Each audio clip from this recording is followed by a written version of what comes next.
Hey everyone! Today I'll be going over how to maximize seller concessions. But first, don't forget to subscribe for more real estate tips and tricks. We'll be going over the following: what are seller concessions, ways to ask for seller concessions, and a breakdown of each option in a real life scenario. So let's get started. What are seller concessions? Seller concessions are basically when the seller helps you with some of the cost of buying the home. These concessions can make home ownership more accessible for buyers by reducing upfront expenses. Here are some common ways you can ask for seller concessions. Number 1, reduction in price. Request a lower purchase price to account for necessary repairs or updates identified in the home inspection. For example, if the home inspection reveals a needed roof replacement, ask the seller to reduce the price to cover the estimated cost of the repair, making the property more appealing to you. Number 2, seller's credit for repairs. Request a credit from the seller to cover the cost of specific repairs, such as fixing the HVAC or any plumbing issues. This allows you to choose the contractor and ensures the work is done to your satisfaction. Number 3, credit for closing costs. Request a credit towards closing costs, which can include appraisal fees,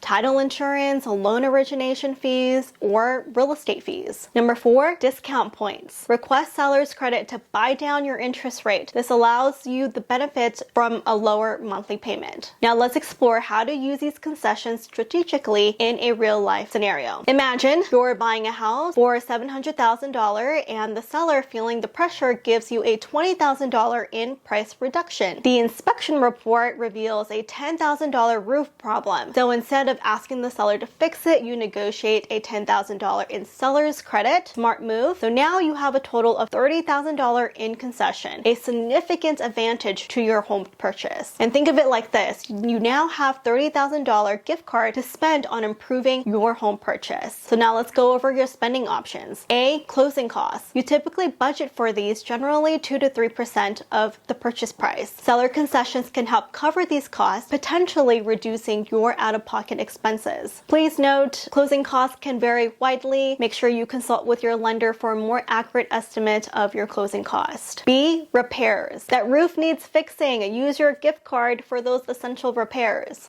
C, price reduction. This is like a direct discount on your house. Let's say your $30,000 reduces the price to $670,000. Here is how to calculate the savings for this option. Original loan amount, $700,000 purchase price. Let's say a 10% down, 6.5% interest rate, and a 30-year fixed mortgage. The reduced loan with the purchase price is $670,000, everything else to remain the same. Using an online mortgage calculator, we find that the original loan amount, principal and interest, comes out to be $3,982 per month. The reduced loan, P&I, is $3,811 per month. So you're saving about $171 per month. Another option is D, discount points.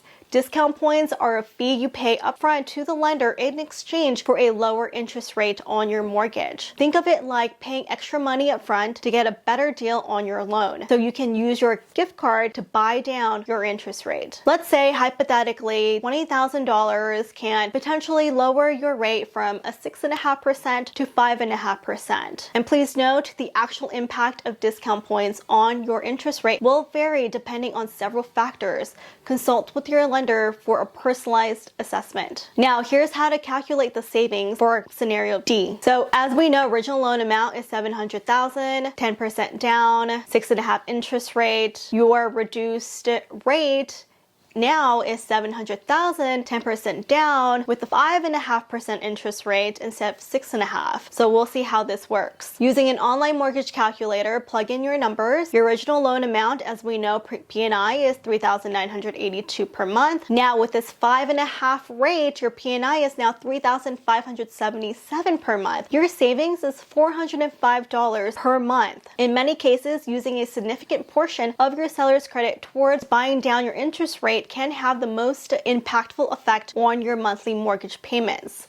This allows you to significantly reduce your long-term housing cost, essentially making the seller contribute to your long-term financial well-being. Remember that discount points represent an upfront cost, So if you plan on selling your home within a short time frame, you may not fully recover the cost of the points. Discuss this with your lender to determine if buying down your interest rate is the right choice for your situation. So which option is best? Consider your financial priorities. If you prioritize lower monthly payments and long-term savings, buying down your interest rate might be a strong option. If minimizing your initial investment is crucial, a price reduction and closing cost might be more suitable. Talk to your lender and mortgage broker to understand how each option will impact your specific loan and financial situation. Don't forget to subscribe to my channel for more helpful tips and advice on buying, selling, and everything real estate. I'm here to help you navigate the home buying process with confidence. See you guys in the next video.